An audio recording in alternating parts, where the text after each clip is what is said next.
Happy Saturday from Colorado.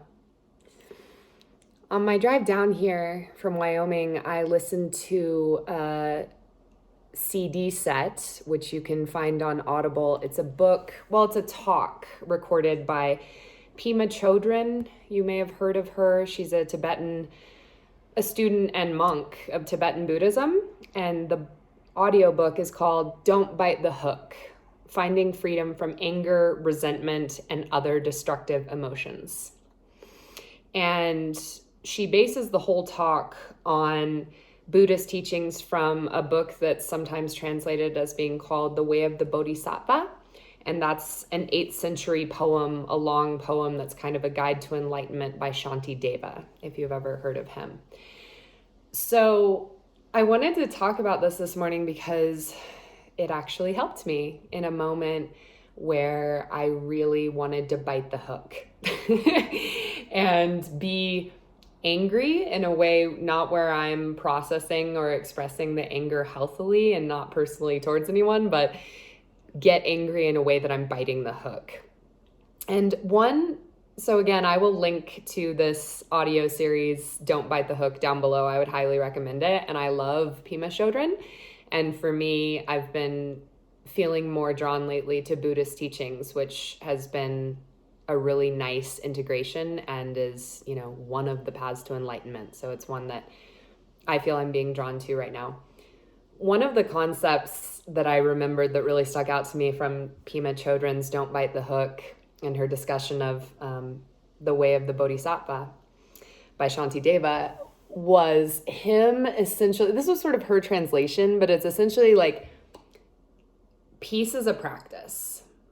And so every time you choose not to bite the hook, you strengthen that habit of being with the discomfort, being with the high sensation, taking some breaths, gaining some perspective,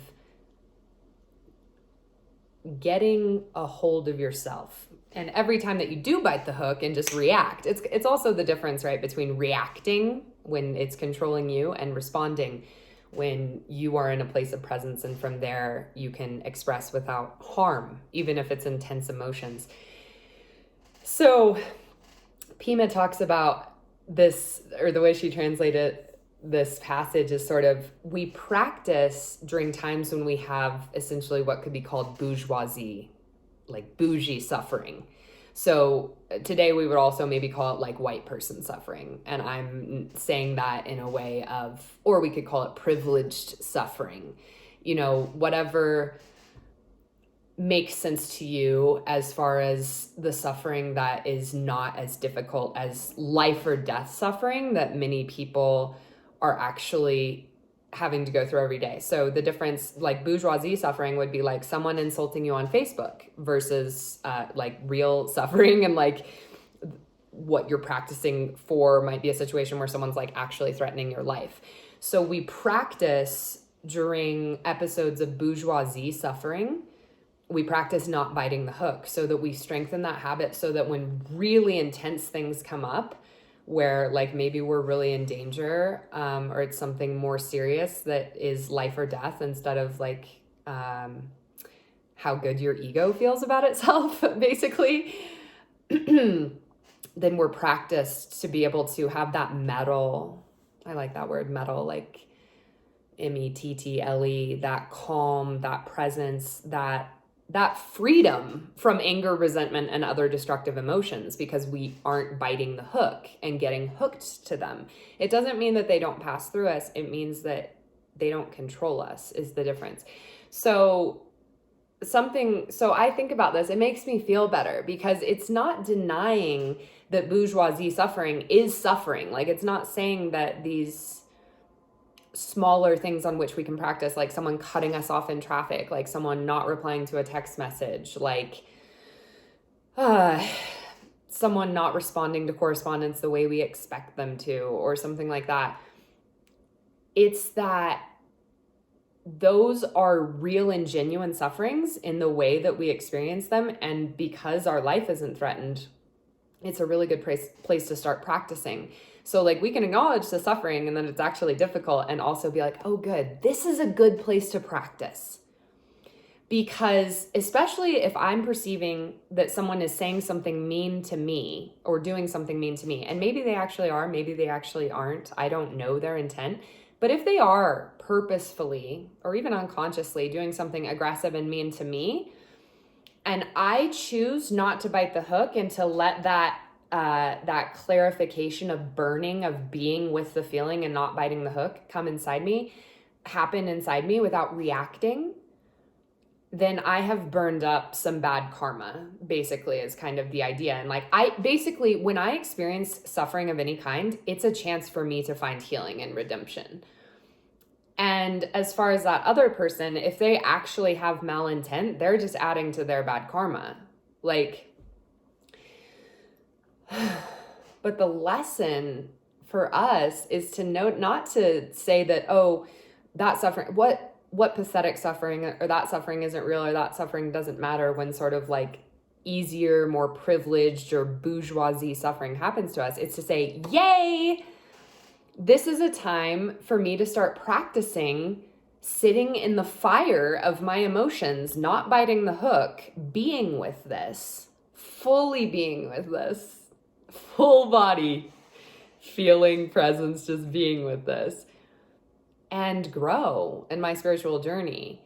And for me, I guess it helps me take it less seriously when I'm like, oh, this is bourgeoisie suffering, like, but perfect, this is a time to practice. And so it's like, and then it's the difference too between like me biting the hook. So the example that happened to me today. So I wrote a blog, and as a writer and someone who shares these videos, it's like, it's so easy to want to bite the hook when someone totally, from my ego's perspective, misses the point or makes it about them, or really just has, whether insidious or direct, just mean comments, and instead uses my vulnerability and my expression as a way to put down, at least from my ego's perspective, that may or may not be their intention, rather than using it as a beautiful avenue to experience themselves through, which is sort of what I hope in things that I write and share, is like, oh, I hope that people can find themselves in this. But sometimes people instead choose to respond and make it about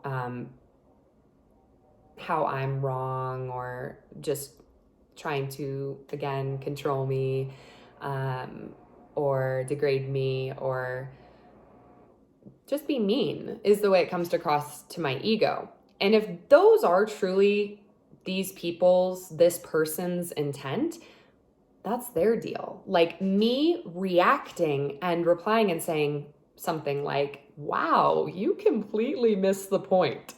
Like, it's almost laughable that you missed the point that much and needed to say something, needed to give a put down in response to this. Again, that's how my ego takes it. Maybe they weren't really putting a put down.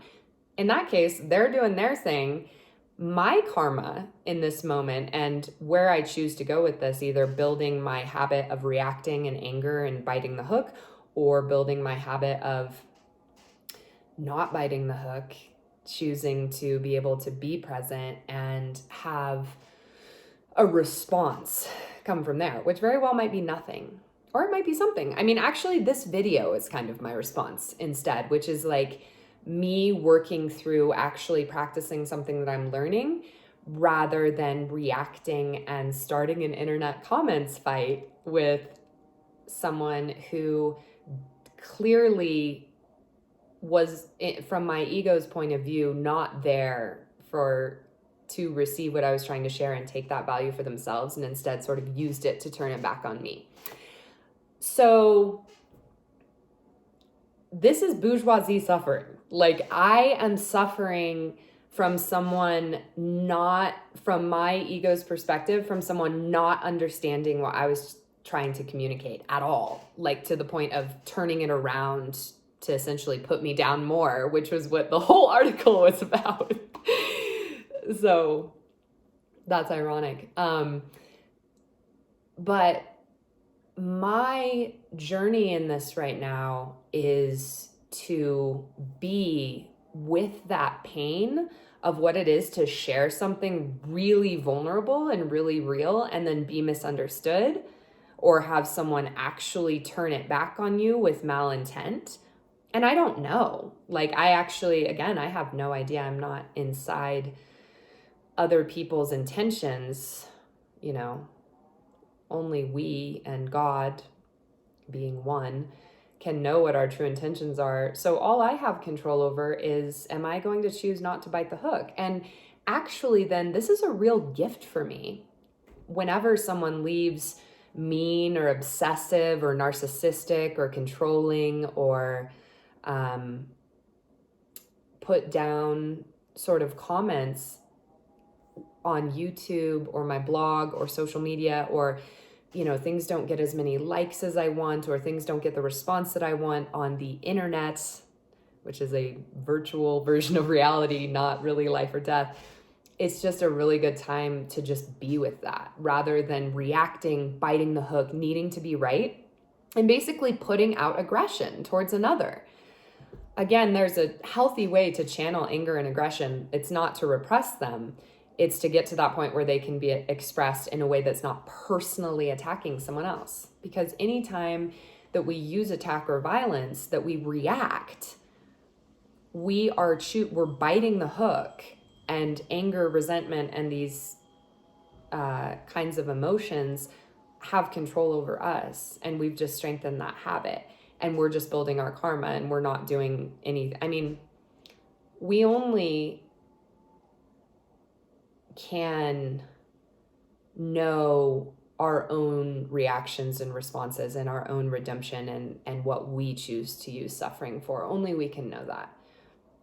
And every time that we engage in a reaction that means being aggressive towards someone else or even towards ourselves, but just like that reaction, that habit, thoughtless, controlled, biting the hook, being reeled into it, all we're doing is strengthening the amount of that we're going to need to atone for, basically, or learn about. And it could happen in an instant. It could happen in a century. It's just, I feel a lot better remembering that someone doing something that seems mean to me, and especially in a way that is not physically threatening, someone doing that is actually a gift.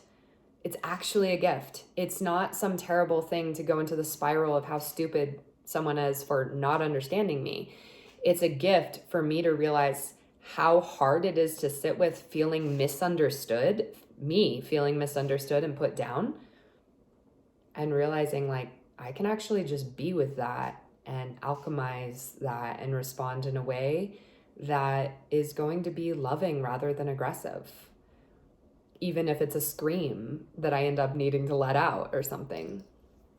So I, again, will link to Don't Bite the Hook, Finding Freedom from Anger, Resentment, and Other Destructive Emotions, a talk, an audio series by Pema Chödrön.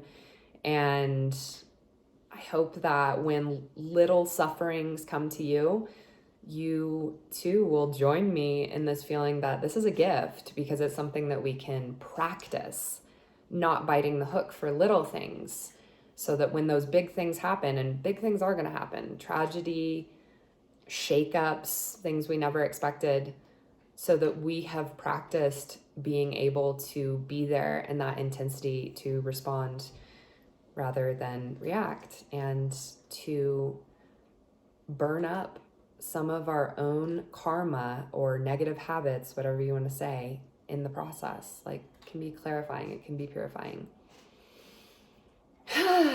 Challenges are a gift. Thanks for listening. I hope you have an amazing Saturday. I'll talk to you soon.